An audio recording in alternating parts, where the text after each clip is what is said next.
Renato Garín, abogado de la Universidad de Chile, exdiputado y exconvencional constituyente, y presenta su último libro, Los Reemplazantes. Muchas gracias por haber venido. Muchas gracias a ti y a tu audiencia. Y bueno, quería partir con los primeros pasajes del libro. Tú dices que uno de los sucesos más importantes es la creación de la Asamblea Coordinadora de Estudiantes Secundarios, o ACES, el año 2001. ¿Por qué crees que es tan importante esta asamblea? Bueno, a mí me parece en principio que la historia del movimiento estudiantil estaba mal contada, que era una historia que se circunscribía al 2006 hasta el 2011. A mí me parece que el hallazgo fundamental del libro es que el 2001 hay un cambio de signo del movimiento estudiantil secundario a nivel escolares de Santiago. Yo encuentro que la Asamblea Coordinadora de Estudiantes Secundarios, que nace el 2001, encuentro el hallazgo de que el 4 de abril del 2001 hasta el 9 de abril del 2001, esos 5 o 6 días que van de movilización en movilización, quiebran la estructura tradicional del movimiento estudiantil secundario que venía de los 90, llamada Parlamento Juvenil, en ese momento presidida por Daniel Manucheri, del Partido Socialista, de Coquimbo, y se quiebra también la FESES, Federación de Estudiantes Secundarios de Santiago. Con el nacimiento de la ACES, la Asamblea Coordinadora de Estudiantes Secundarios, se inaugura una forma de hacer movimiento estudiantil en el siglo XXI, que es el asambleísmo, que es el vocero de la asamblea, la primera vocera es Úrsula Schuller, y que es la protesta los días miércoles o jueves en algún punto del centro de Santiago, que empieza siendo el Parque Almagro, luego va siendo el sector de Las Tarras y Parque Forestal, y termina siendo la Plaza Italia y el sector de Baquedano, que luego se consagra como el gran eje de esta época en las movilizaciones estudiantiles. Bueno, en el libro tú señalas que el mochilazo responde a un cuestionamiento más profundo del rol del Estado y la relación de los estudiantes con la autoridad. ¿Podrías profundizar un poco en cómo cambia esa relación respecto a las otras generaciones? Bueno, entre el año 2000 y el año 2005 cambia la relación de los estudiantes secundarios de Santiago, especialmente lo que se viene a llamar liceos emblemáticos de Santiago, con las autoridades, primero de sus colegios, con los alcaldes y fundamentalmente con los ministros de educación. La primera ministra de Educación que sufre esta idea del antagonismo, esta idea de que hay un ministro de Educación malo que debe ser derrocado, es Mariana Elwin, ¿no? Yo cuento en el libro que, en los primeros capítulos del libro, que esto llega incluso a Melipilla, ¿no? Con ataques personales a Mariana Elwin en Melipilla, que era un lugar muy despolitizado, ¿no? Entonces, que eso llegara hasta Melipilla, el liceo de Melipilla, es muy demostrativo de la intensidad que toma el movimiento estudiantil de los 2000, ¿no? Entonces, primero lo que hay que mirar es este antagonismo que no estaba en los 90. Los estudiantes no buscaban derrocar ministros, ni echar rectores, ni echar alcaldes. Esto aparece en los 2000. Aparece fundamentalmente en el centro de Santiago, en el Las Tarrias, en el Liceo de Niñas, ¿verdad? Por supuesto el Nacional, el Liceo de Aplicación, el Manuel de Salas, ¿verdad? Que van protagonizando las asambleas coordinadoras y van volviéndose actores relevantes del 2001 al 2006. Y el 2006 conocemos entonces el fenómeno ya más extendido de este narcisismo dirigencial, táctico, donde el vocero de la asamblea, o los voceros en plural de la asamblea, hombres y mujeres, de izquierda y derecha, militante y no militante, ¿cierto? Van tomando un protagonismo respecto del movimiento estudiantil. Entonces ahí lo que hay es un cambio de época respecto a los 90, un cambio de época respecto al Parlamento Juvenil y un cambio de época respecto del dirigente a estos nuevos voceros, que luego, por supuesto, se coronan en Camila Vallejo, Giorgio Jackson y Gabriel Boric. Ahora me gustaría que vieras uno de los momentos que marcó el 2008, justo después de la marcha del 2006.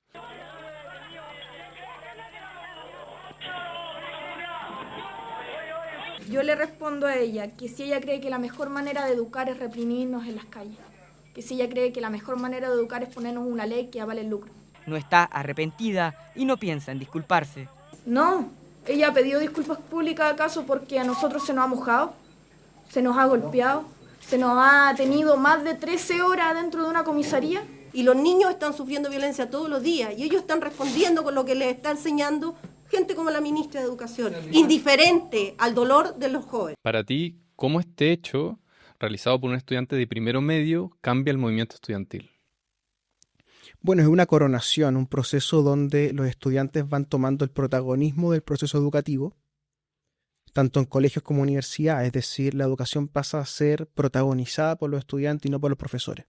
Eso como primer manto de respuesta, digamos. Segundo, la violencia estudiantil naturalizada, estos hechos, ¿verdad?, de desprovistos de sentido, son además magnificados por la prensa, que le dan un protagonismo a María Música en este caso, con una conferencia de prensa, con micrófono, el Mercurio, ¿cierto? La Tercera escribiendo crónicas sobre ella.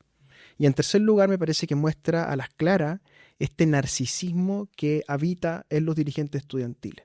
Esto de creerse bacanes, ¿cierto? De ser rupturistas, de caminar por ese fino límite, esa fina línea roja entre ser desagradable y maleducado y ser rupturista, ¿no? Que son estos liderazgos disruptivos y narcisos. Y ciertamente María Música cierra un ciclo también de protagonismo moral de estos estudiantes. La moralidad del estudiante secundario a partir de ese hecho pasa a ser cuestionada y se mira de otra manera el overol blanco, de otra manera las bombas Molotov que ya estaban presentes en germen en algunos lugares del centro de Santiago, y con eso entonces el moralismo pasa de los estudiantes secundarios a los estudiantes universitarios que desde María Música en adelante son los protagonistas de la escena educativa. Bueno, y justamente el 2009, Gabriel Boric lidera la toma de la Facultad de Derecho de la Universidad de Chile. Nosotros como estudiantes entendemos de que la actual administración no da las garantías para poder llevar adelante un proceso de reforma tan profundo como el que estamos planteando, y es por ese motivo por el que hoy les pedimos den un paso al lado, o sea, la renuncia. Esta toma cuenta con mucha legitimidad, cuenta con mucha participación de los estudiantes y cada día hace más eco en los académicos que ven como legítimas y necesarias las reformas que hoy día estamos planteando. ¿Por qué crees que esta toma fue un presagio de la proyección política de Gabriel? Bueno, en primer lugar porque es una manifestación clara de la misma estrategia del 2006, que es rodear de sillas el frontis de la Facultad de Derecho, lo mismo que se hacía en los colegios públicos durante el quinquenio que va del 2001 al 2006, esa lógica que llega a la Facultad de Derecho, que ya estaba en Gómez Millas de alguna manera, que ya había estado en el campus de arquitectura también en Santiago, en Diagonal Paraguay. Entonces tiene de alguna manera un presagio, ¿sí? En otros lugares. El protagonismo de la Facultad de Derecho, que tiene su edificio propio, su narrativa propia, es la cuna donde permiten que estos liderazgos disruptivos sean tomados por la prensa y sean tomados muy en serio. Entonces Gabriel Boric, a partir de la toma del 2009, contra este decano Roberto Naum, ¿verdad?, que es demonizado por el movimiento estudiantil interno, ¿cierto?, al igual como lo eran los ministros de educación, como los rectores escolares, los alcaldes, ¿verdad? El profesor Naum desgraciadamente no va a tener las facultades para llevar adelante la serie de acuerdos a los que hemos llegado. Se genera una lógica de colectivos dentro de la facultad que reemplazan a la juventud de los partidos, y entonces la vieja lógica de la renovación política de los dirigentes pasa a ser nítidamente una lógica de reemplazo generacional, a codazos, digamos, por el protagonismo, y este encantamiento de la prensa, de periodistas como Claudia Farfán, como Gloria Faúndes, como Cristian Bofill, que se van enamorando de alguna manera de esta figura de Gabriel Boric hasta que lo catapultan donde lo catapultan, ¿no? Pero ahí también tenía diferentes figuras, por ejemplo Camila Vallejo, y el 2011 Gabriel Boric le gana justamente a la candidata del Partido Comunista la presidencia de la FECH. ¿Por qué crees que Gabriel Boric empieza a tomar la delantera?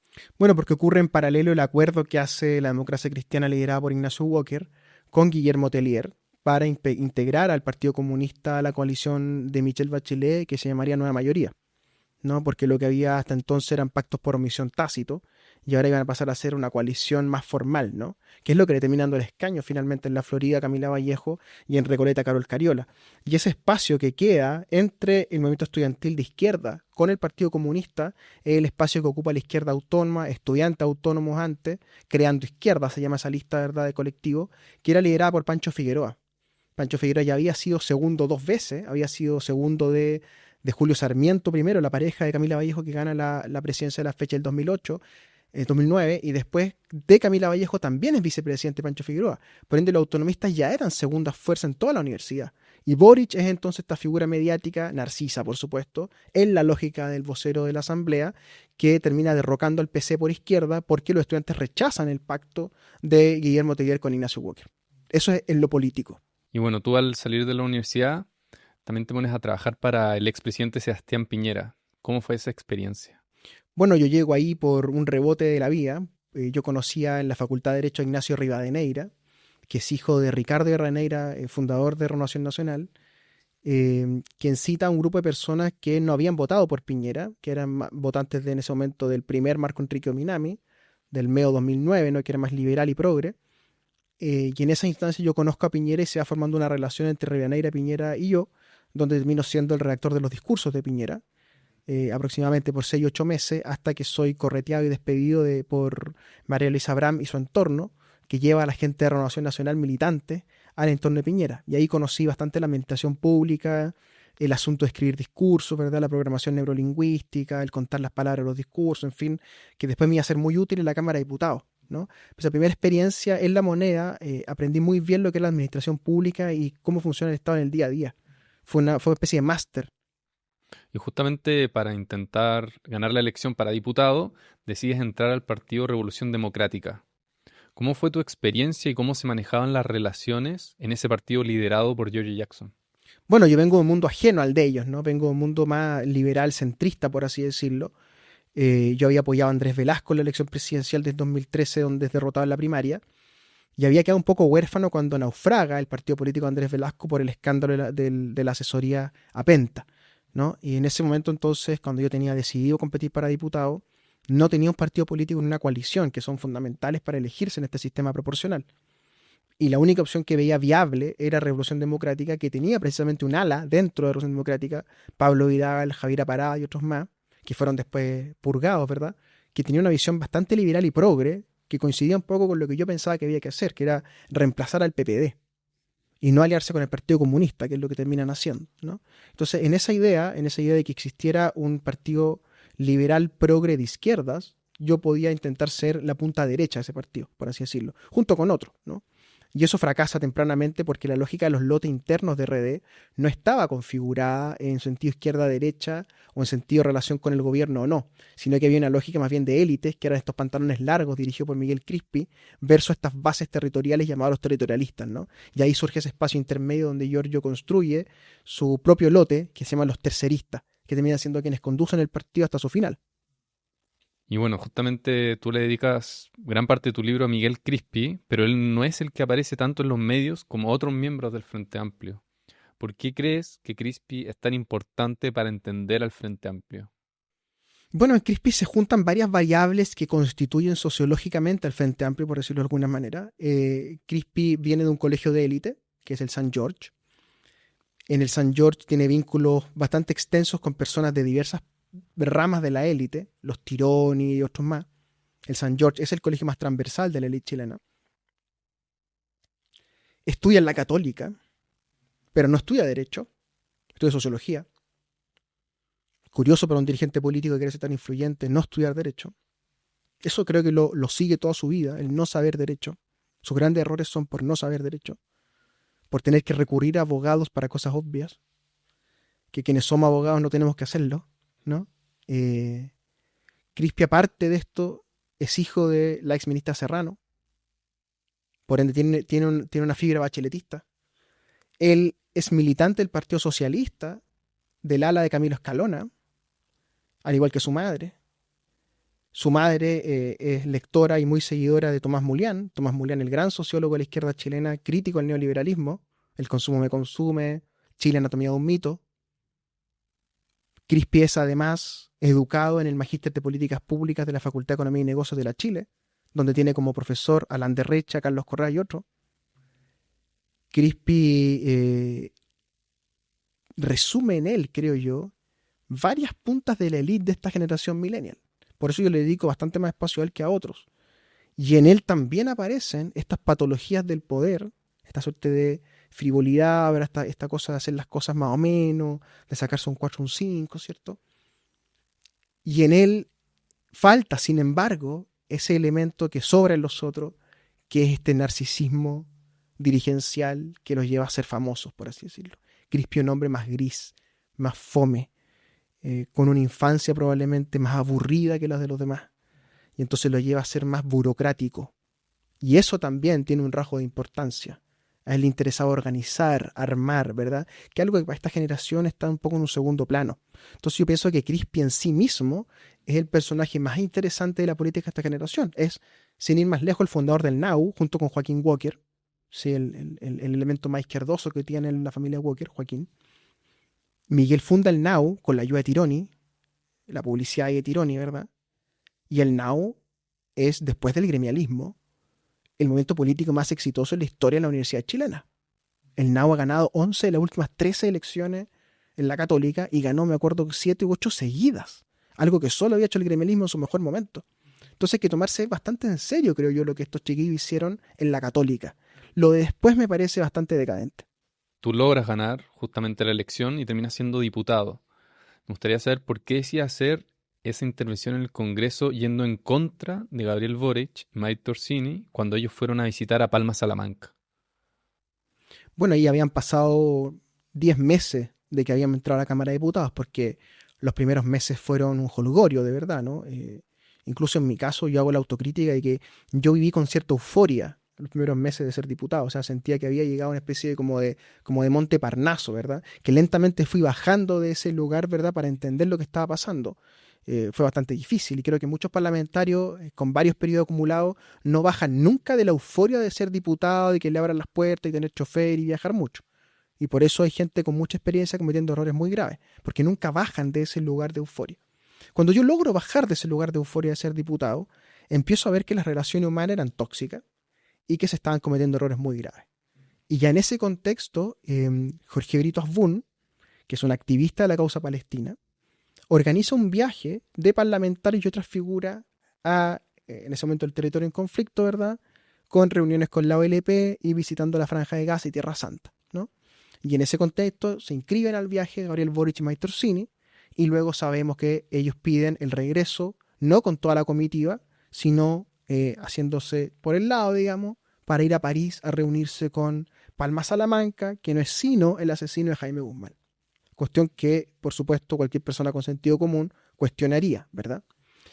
Yo era integrante de la Comisión de Ética en ese momento, no porque yo lo quisiera, sino porque nadie del Frente Amplio quería sentarse ahí a votar en la Comisión de Ética, y podía ser el voto decisivo que sancionara al diputado Boris y al diputado Orsini. Y ahí entonces nace este conflicto donde yo termino renunciando al partido, renunciando a la Comisión de Ética, ¿verdad?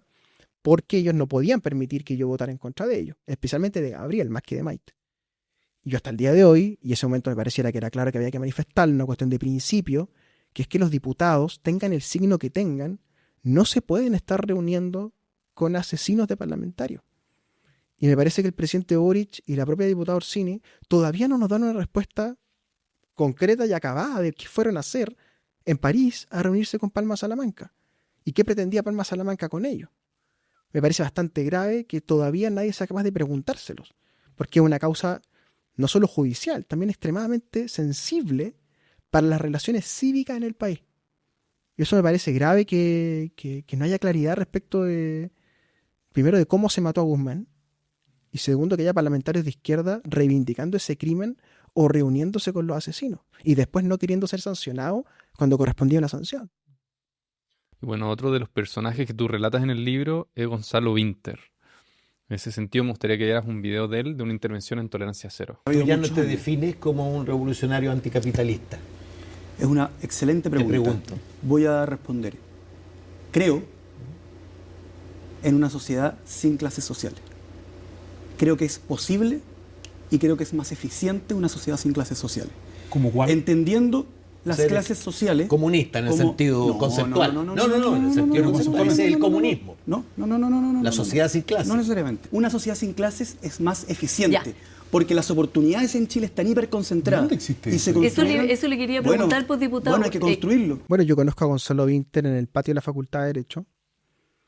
Yo estaba en el último año, en quinto año. Él tiene un año menos que yo en el currículo, entonces estaba en cuarto él. Él se sentaba en el borde de la pileta en la facultad a saludar gente, todo el día. Este es el trabajo de Gonzalo Winter, yo lo cuento en el libro con detalles, ¿no? Y ahí lo conozco. Me pareció simpático, me pareció un personaje como humorístico, tiene una beta bastante cómica. Además que era nieto de uno de los penalistas más leídos en la facultad. Entonces era una manera de conocer a una familia de la élite de la facultad por debajo, por así decirlo. Y en ese contexto nace una amistad, lo empezó a conocer ya más íntimamente. Él tenía un problema curricular muy grave en la facultad, que había reprobado una gran cantidad de ramos, 12 ramos en concreto. Los votaba más que reprobarlos, que es algo que esta generación millennial ha naturalizado, que es que toman 5 o 6 ramos por semestre, pero hay 2 o 3 que los votan y dejan de ir a clase y ni siquiera dan las evaluaciones y acumulan reprobaciones en el currículum casi por deporte, especialmente los dirigentes políticos, que van reemplazando la vida diaria del aula por la asamblea y por el patio, y entonces votan los ramos. Entonces hubo que ayudar a Gonzalo Vinter, no solo yo, hubo que ayudarlo a terminar la carrera, realmente, en cuarto y en quinto. Te puedo mencionar a Nicolás Romero, hoy día en la revista Zurda, a Javier Velasco, hoy día embajador en España, que lo ayudamos a sacar la carrera a Gonzalo. Nicolás Romero, de hecho, es el fundador del colectivo Arrebol, donde milita Gonzalo Vinter, y aquí voy al fondo de tu pregunta, donde él recibe su primera y única, creo yo, instrucción ideológica, ¿no? Que él recibe una forma de marxismo gramsciano pasado por este sedazo de los autonomistas, ¿verdad? Que es una forma de hacer difusión pública y comunicación bajo ciertos principios marxistas, en teoría, ¿no? Que es utilizar conceptos marxistas, buscar rupturas marxistas, mostrar la diada entre capital y trabajo, ¿verdad? Etcétera. Entonces Gonzalo tiene una formación filomarxista, por así decirlo, muy tenue, muy leve, muy poco profunda. Él no ha leído El Capital en profundidad, dudo que haya estudiado el Manifiesto, menos aún las Grundrisse, que es lo que los reales marxistas estudian, no los escritos económicos de Marx, que es donde está el fundamento de por qué, ¿cierto? Hay dos clases sociales, etc. Entonces él habla como porque las cosas le suenan, ¿sí? No porque tenga una teoría en él, digamos, ideológica y densa, ¿no? Hay algo de personaje en esto, de guión de teatro, ¿cierto? Que es algo muy recurrente en esta generación, como de aprenderse un guión y repetirlo, ¿no? En la asamblea, en la tele, en cualquier parte, ¿no? Entonces la pregunta es, ¿cuál es ese sentimiento político que habita en Gonzalo Vinter y en otros más, que los lleva a sentir este asunto de las clases sociales, ¿verdad? Y la tensión del capitalismo y la cuestión? A mi entender, es la formación católica que recibió en este colegio que es el Verbo Divino, Crispi fue al San George, Vinter va al Verbo Divino, colegios católicos que se han ido paulatinamente izquierdizando. Obviamente el San George mucho más que el Verbo Divino, pero el Verbo Divino era el colegio de los pinochetistas. ¿Sí? Era el colegio donde llegaban los niños con escoltas, en Presidente Errázuriz, al lado de donde estaba la casa de la comandancia en jefe y de la pseudopresidencia de la República, ¿no? Entonces, el Verbo Divino en Gonzalo Vinter, creo yo, forma a este muchacho de la élite díscolo, que tiene recurso económico, pero que no es el más millonario del curso, ni del colegio. Es un colegio donde están los Piñera, donde viene Sebastián Piñera, digamos, son palabras mayores, ¿no? Los hijos de Piñera están en el San George, de hecho, son coetáneos de Crispi. Por ende, son muchachos que conocen a los millonarios y saben la diferencia entre ser un asalariado de buen nivel a ser un millonario dueño del país. Y es ese resentimiento dentro de la élite lo que forma a estos muchachos activistas de la izquierda cuica, por así decirlo.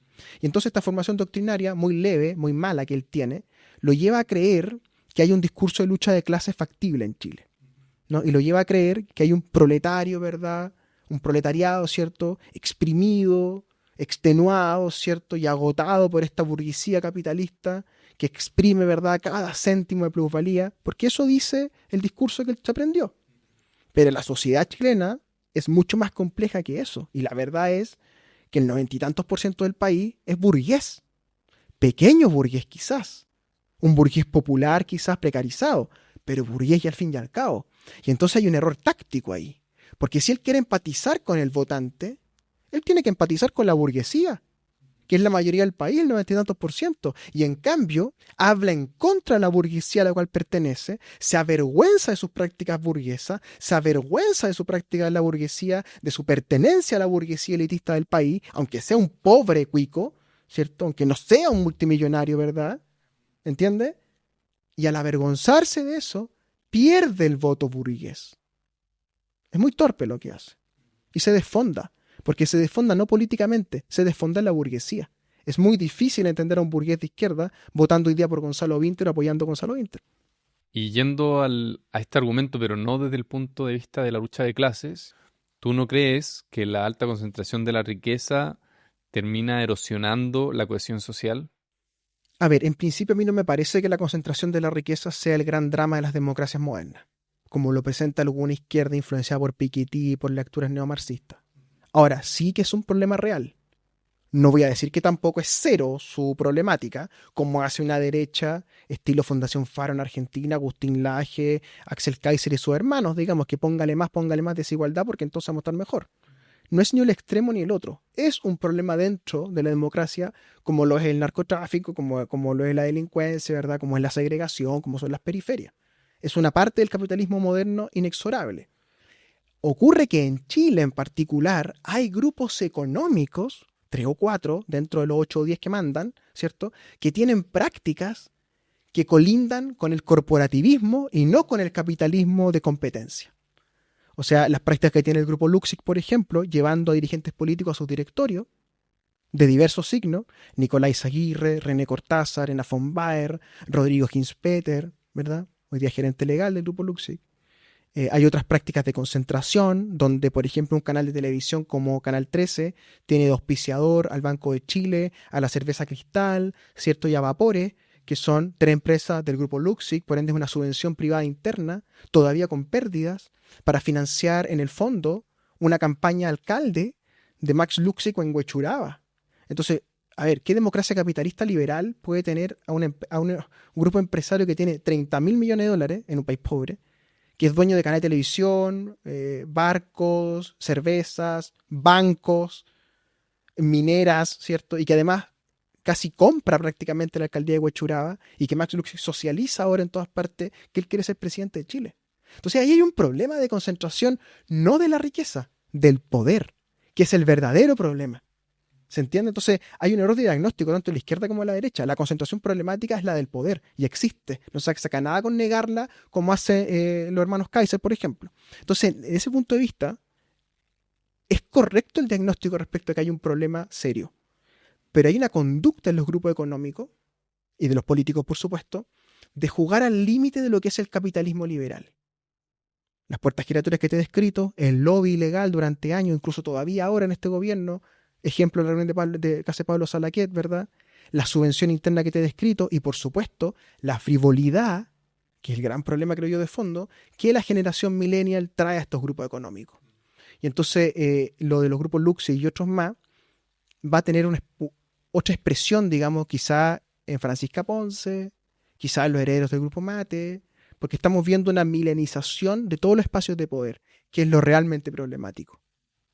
Y bueno, volviendo justo a la generación millennial y a tu libro, ¿cómo relacionas los efectos de las nuevas tecnologías como ChatGPT con esta generación millennial que tú analizas en el libro? Bueno, la tecnología es la diferencia sustancial de la generación millennial respecto a sus antecesores. La generación millennial tiene a su disposición la pornografía a 3 clics. Antes los muchachos andaban con revistas Playboy escondidas bajo la cama, ahora esto está a 3 clics en las pantallas.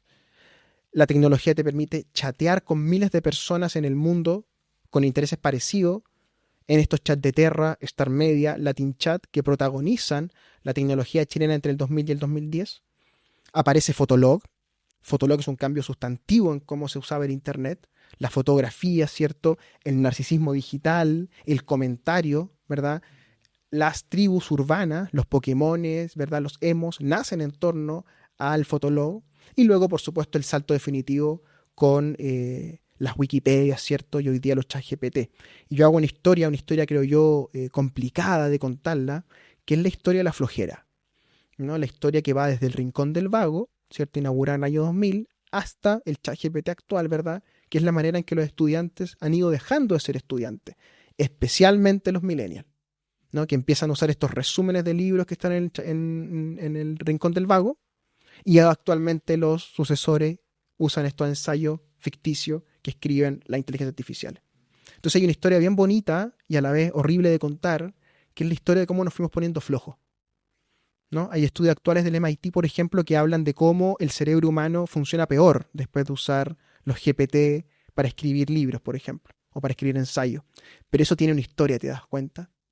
Tiene una suerte como de arqueología digital, donde esto empezó en el Rincón del Vago, la enciclopedia en carta, Wikipedia, finalmente ChatGPT. Y esa es una historia que actualmente tienen las universidades de buen nivel en el mundo, Oxford, Cambridge, Stanford, Harvard, Yale, NYU, Columbia, muy preocupados porque sienten que la educación superior se ha ido vaciando de sentido, porque todo tiende a ser una evaluación, a poner una nota, y actualmente esas evaluaciones las resuelve la inteligencia artificial. Entonces esa contradicción que los millennials trajimos a la escena pareciera que está terminando con las universidades como las conocemos. ¿Y tú crees que en esta generación existe algún componente sexual que luego se refleja en la forma en que se vinculan políticamente? Lo que pasa es que el elemento sexual es solo una representación, una bajada, por así decirlo, de la falta de responsabilidad afectiva. La generación millennial lo que trae a la escena es una falta de responsabilidad afectiva familiar, de pareja, con los hijos, política, con los amigos, es decir, unas relaciones tenues que pueden terminar cualquier día de un día para otro, ¿cierto? Y que luego pueden hacer otra relación y dejar al tercero mirando en un rincón, humillado, por así decirlo, para satisfacer el narcisismo de un tercero o de dos terceros, ¿no? El que le quita la mina al otro o la mina que le quita el mino al otro, ¿cierto? Es algo que el millennial trae naturalizado en su manera de funcionar. Pero detrás de eso lo que hay es falta de responsabilidad afectiva. Y en la política, o en el poder, mejor dicho, en las grandes empresas, en el deporte, ¿cierto? En la Cámara de Diputados, en el Senado, esta falta de responsabilidad afectiva viene aparejada de la ambición. Y entonces el uso de la pareja, de la cama, del espacio sexoafectivo, pasa a ser un escalón más en la carrera por el poder. Entonces yo por eso digo en el libro una frase que se repite mucho en la Cámara de Diputados, que es que los políticos buscan o buscamos poder, plata y poto, ¿no? Y eso me parece que explica muy bien lo que quiere ser un político millennial. Quiere ser millonario, quiere tener poder y quiere tener una pareja atractiva y ser sexualmente exitoso. Y ese resumen aparece en el concepto del narcisismo. Es decir, no es que sean muy calientes, no es que sean especialmente puteros, digamos, ni especialmente buenos para el asunto sexual. No son orgiásticos tampoco, como sí lo fue la generación hippie. La generación de Thomas Hirsch, por ejemplo, el Partido Humanista, iban a hacer especie de rituales sexuales con silo a la cordillera de los Andes. ¿No? Esto no lo hace esta generación. Esta generación carretea, toma piscola, ¿verdad? Pero la parte sexoafectiva suele ser un escalón más en la agenda política del dirigente. Por eso hay tantas relaciones que nacen y se rompen afectivamente en la Cámara de Diputados y en el Senado, porque se empiezan a manipular a través de la cama. Entonces yo describo ahí varias relaciones curiosas, ¿no? Boric con Orsini, por supuesto, que es muy público. Jaime Belolio con Camila Vallejo, una relación manipulativa increíble, donde él atravesaba el hemiciclo a vista y paciencia de los otros 153 diputados, ¿verdad? Para ir a recibir instrucciones de esta muchacha, que lo dirigía como con un telecomando, ¿verdad? En la derecha también otros casos similares, ¿verdad? Que están en libros, por ejemplo, libros sobre la UDI, ¿no? Donde aparece Pepa Hoffman, ¿no? Entonces, a lo que voy, no es solo un asunto orgiástico sexual. No es que sean particularmente calientes. Es que el poder pone al sexo y a la relación afectiva en un escalón para ascender. ¿Y tú cómo crees que serían los nuevos políticos que vienen a reemplazar a las generaciones pasadas, pero por el lado de la derecha? Bueno, a nivel millennial son bastante parecidos.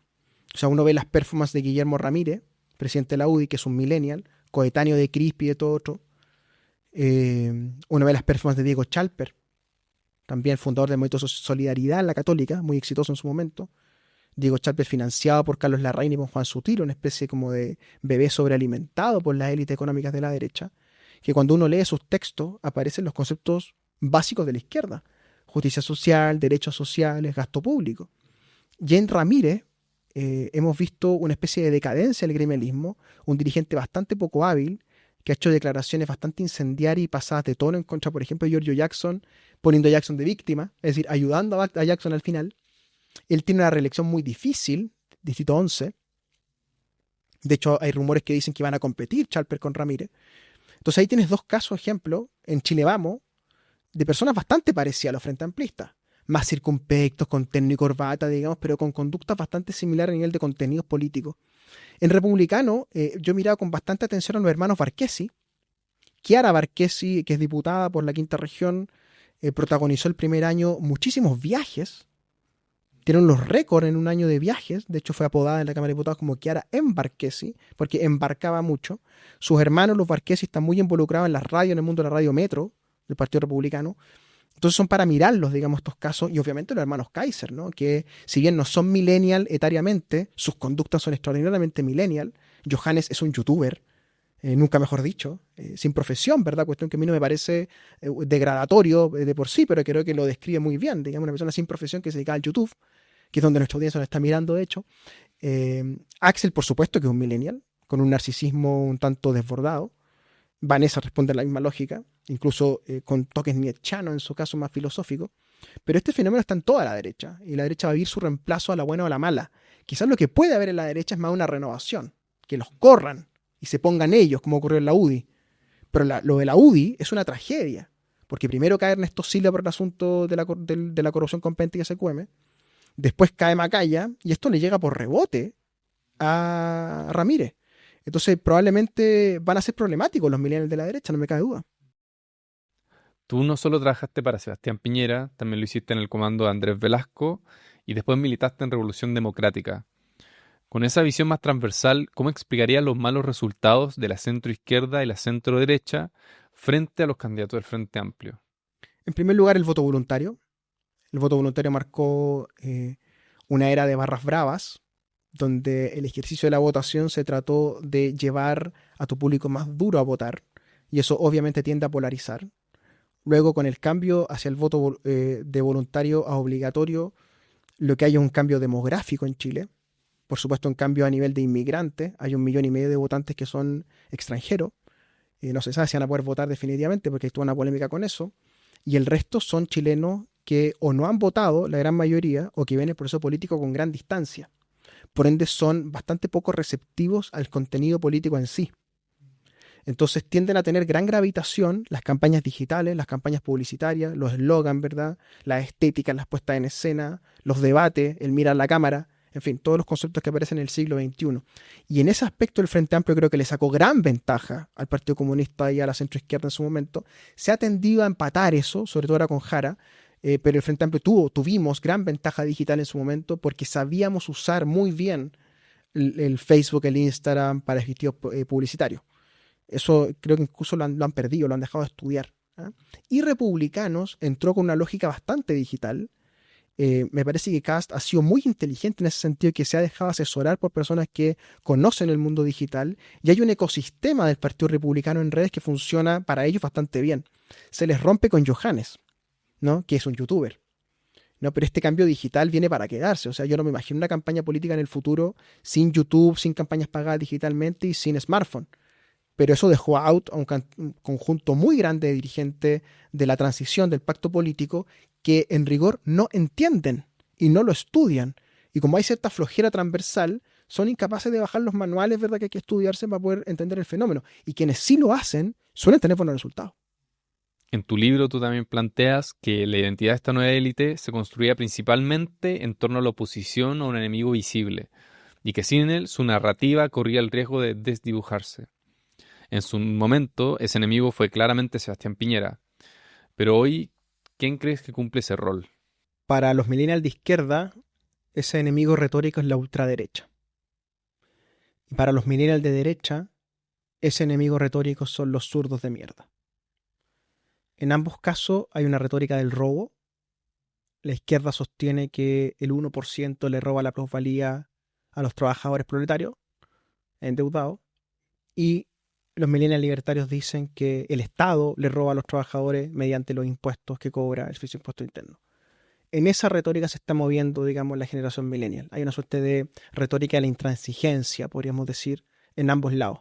Y se configura mediante un antagonista. En un lado son los fachos ultraderecha y en otro lado son los zurdos de mierda. Y ahora pasando a temas de gestión pública, la Contraloría detectó irregularidades por más de 1,5 billones de pesos. Tú que fuiste diputado, ¿cómo crees que se puede llegar a fiscalizar y corregir todo esto? Bueno, el Estado de Chile es patológico. Eso es lo primero que hay que mencionar. El Estado como institución ya es un órgano patológico. Por muy estatalista o estatista que uno sea, hay que reconocer que el Estado y la institución pública suelen engendrar problemas. El mal gasto público en Chile es una tendencia de 100, 120 años. Hay una historia del mal gasto público, como también hay una historia del buen gasto público. La ley de presupuesto se ha mantenido más o menos prístina en su redacción desde la guerra civil. Nadie le ha metido mano a esa supuesta claridad que tiene la ley de presupuesto chilena, que es una ley de arrastre. O sea, lo único que uno puede sacar jurídicamente prístino de la ley de presupuesto chilena es que es una ley de arrastre. ¿Qué quiere decir eso? Que cada año se repite el gasto del año anterior con un agregado o con un recorte. Entonces es el marco en el cual la élite da la discusión. Los millennials saben muy poco de economía. Yo diría que nada. En general fueron muy malos alumnos de matemáticas. Yo reporté e investigué sobre Gonzalo Vinter. Gonzalo Vinter tenía promedio 4.3 en matemática en cuarto medio del Verbo Divino. Vlado Mirosevic, en teoría un liberal, tenía promedio 4.1 en matemática en Arica, en cuarto medio. Entonces son personas que al no saber de matemáticas no entienden bien la conversación sobre las finanzas públicas y la hacienda pública. Porque lo primero es entender las funciones básicas de la matemática y algunas no tan básicas. Sumatorias, funciones, ¿cierto? Y cosas que tampoco son para científicos del MIT, ¿no? Pero son para entender cómo es la ley de presupuesto en Chile. Entonces, en ese marco, los millennials, en general, son póngale. Que se gaste más dinero, que el Estado tenga más cosas a su encargo, ¿verdad? Porque entonces con el Estado vienen, ¿cierto?, la bondad pública y el bienestar. Y eso es un razonamiento equivocado. Y crecientemente aparece la reacción a esto, la reacción al mal gasto, la reacción a la no reforma a la ley de presupuesto, la reacción al endeudamiento público, que es la reacción libertariana de derecha, a los von Hayek, a los von Mises, a los Rothbard, ¿cierto?, que son estos Agustín Laje, ¿cierto?, Axel Kaiser, que te dicen recortemos con tendencia minarquista, es decir, a achicar el Estado. Yo más bien lo que he planteado, y creo que es bastante de lógica, es que más que el paradigma de los recortes, lo que hay que asumir es un paradigma de presupuesto en base cero, como se le ha llamado, que es repensar la ley de presupuesto en su composición de arrastre y no simplemente recortar programas que no funcionan, porque eso es simplemente reducir el problema a unos numeritos en la glosa y llevar conflicto social a la ANEF, a la CUT y a la calle, ¿cierto? Esto se puede hacer mejor, creo yo, con una ley en presupuesto en base cero, donde todo el presupuesto público, los 80.000, 90.000 millones de dólares, que es muchísimo, estamos hablando de 90.000 millones de dólares, que es 3 veces la fortuna de Luxic, en un año para el Estado de Chile, que se ponga todo sobre la mesa y con eso se tomen decisiones. Pero para eso hay que tener demasiado capital político en el Congreso, porque de otro modo sería una batalla de trinchera inacabable. Oscar Landerreche, quien presentó tu libro anterior, dice que yo tengo dificultades con este gobierno. Abiertamente, la gente que me conoce sabe que yo tengo muchas dificultades con este proyecto político. Creo que es un proyecto político que conduce a la izquierda al fracaso.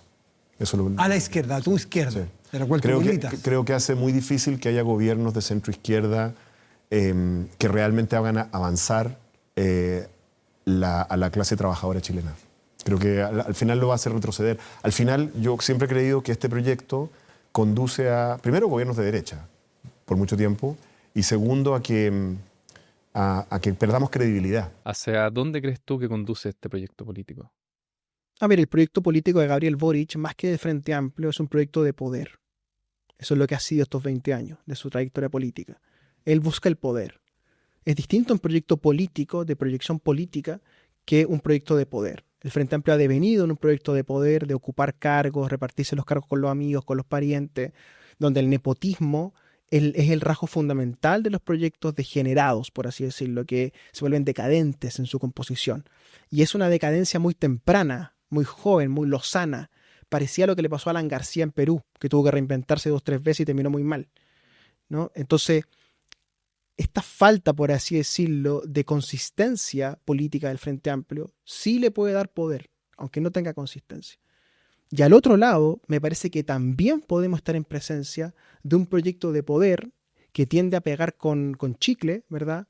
Visiones muy distintas a la sociedad, como son los nacionalistas, los libertarios, los católicos de Schoenstatt, ¿verdad? Los gays de Bópoli, los gremialistas de la UDI, los liberales de RN. Es decir, creo que podemos estar en un fenómeno más extendido que el del gobierno, que es la idea de que ya no hay proyectos políticos, sino que hay simples proyectos de poder. Si ese es el diagnóstico, pienso que al Frente Amplio le puede ir mejor de lo que la gente piensa en el futuro y que Gabriel Boric puede reinventarse como proyecto de poder. ¿Sí? Pero como proyecto político me parece que Chile no tiene un proyecto político. También en el diario Lun, tú dijiste que Gabriel Boric actuó un personaje. ¿A qué te refieres? A ver, yo pienso que a partir del 4 de septiembre del 2022, cuando se da el cachuchazo contra la realidad, digamos, y se da cuenta que el profesor Atria, que Jaime Baza, ¿cierto?, que la Lista del Pueblo y otros más habían conducido a la Convención Constitucional a un fracaso desde el día 1, cuando se dan ese golpe con la realidad, Boric empieza a actuar un personaje, ¿no?, que es un personaje moderado, centrista, dialogante, altamente retórico, evangelizador, ¿no? Pareciera que estoy dando una misa todo el tiempo, ¿no? Que confía muchísimo, muchísimo en lo que él puede decir para cambiar la realidad. Hay una fe casi mística en el lenguaje, ¿sí? Eso está muy presente en el Frente Amplio de esa tendencia católica. Su madre es muy católica y es muy influyente en él. Me parece a mí que en realidad el verdadero Boric, el verdadero Boric, es un muchacho desadaptado, que no le gusta la sociedad capitalista, que no le gustaba ser, de alguna manera, de la élite de Punta Arenas en la ENAP, que se sentía privilegiado, ese privilegio le hace sentirse incómodo, aunque al conocer a los verdaderos privilegiados en Santiago de Chile, a los dueños de Chile, ¿verdad? Al conocerlo Curro, Santa María Manquehue, dudo que conozca a Zapallar, pero quizás le suena, se da cuenta que él no es un privilegiado. Y entonces viene este resentimiento. El resentimiento del dirigente de izquierda en la elite, que no es todo lo cuico que quisiera ser, ni todo lo millonario que quisiera ser. Entonces en Boric me parece que hay un desadaptado, un muchacho que le gusta la piscola con agua, los sándwiches bien tóxicos, así que te dura la guata, un vestir desadaptado al contexto, relaciones humanas complicadas, que él presenta a la opinión pública mediante su diagnóstico de TOC, que a mí, sin embargo, después de todo lo que he investigado y todo lo que he reporteado y todo lo que he trabajado para entender estos personajes, me parece que es incompleto ese diagnóstico, que hay algo más ahí, que por eso Josefina Uneus, que era una psicóloga infanto-juvenil, trata un TOC de un adulto, que es algo curioso, y que esa fórmula de Boric, como de inventar un Boric, puede terminar dando en 20, 30 años más muchísimos Boric. O sea, puede haber un Boric socialdemócrata, un Boric más de izquierda, un Boric más de derecha, un Boric multimillonario, un Boric pobre, un Boric alcohólico, un Boric rehabilitado, al estilo George Bush, digamos, un Boric más bélico, un Boric más pacifista, o un Boric ONU, ¿no? Un Boric más localista, un Boric senador por Punta Arenas, o un Boric senador por Santiago. Es decir, me parece que las oportunidades que se le abren al tener esta suerte de creo yo, de patología, ¿no? De poder simular ser un otro que él no es, y lo puede llevar muy lejos, a la vez que en su mundo interno, doméstico, creo yo que lo que debe haber, y lo que a mí me parece con toda seguridad que hay, es un individuo altamente sufriente. Y si intentaras proyectar cómo estarían Camila Vallejo y Giorgio Jackson en 10 años, por ejemplo. Bueno, en el entorno del poder, ¿no? Sea un poder público o privado, sea un poder universitario o parlamentario, sea un poder de la Cámara de Diputados, del Senado o del gobierno. Pero son personas que se han acostumbrado al poder, y el poder es una forma de vida, y dejar el poder es como dejar una droga, ¿no? No cualquiera puede dejar el poder y no cualquiera puede dejar una droga. Entonces muy probablemente van a seguir ligados al mundo público, al mundo del poder. Giorgio le gusta muchísimo influir, ¿verdad? Es columnista del diario La Tercera, de un Chicago Boy como Álvaro Sayé, ¿cierto? Y eso es por su vínculo con Gloria Faúndez, ¿verdad? Que es la editora mayor de La Tercera. Entonces van a estar en torno al poder público-privado y van a estar cerca de lo público todo el tiempo. Puede también ser que una parte de esta generación, no digo que Camila y Giorgio en particular, pero sí otros, terminen en directores de grandes empresas o con empresas de lobby o con consultora vinculada a los grandes capitales. No me extrañaría. Al principio de tu libro citas a Kurt Vonnegut, quien dice: el verdadero miedo es despertarse una mañana y descubrir que tus compañeros de curso están gobernando el país. ¿Qué cualidades crees tú que debería tener la próxima generación que gobierne el país?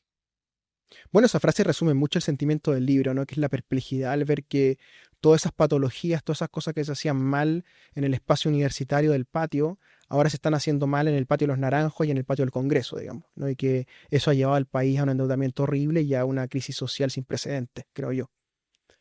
La próxima generación que llegue al poder no va a ser la que le sigue inmediatamente a los millennials.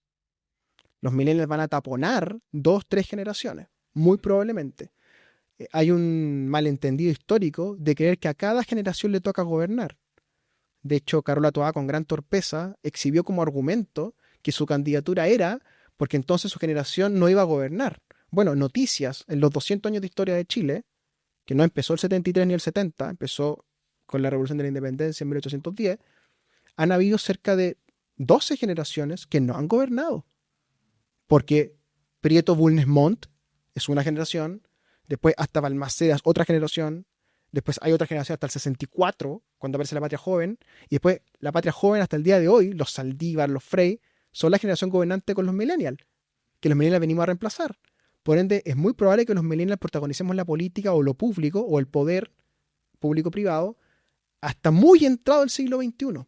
Por ende, no hay que dar por hecho el reemplazo.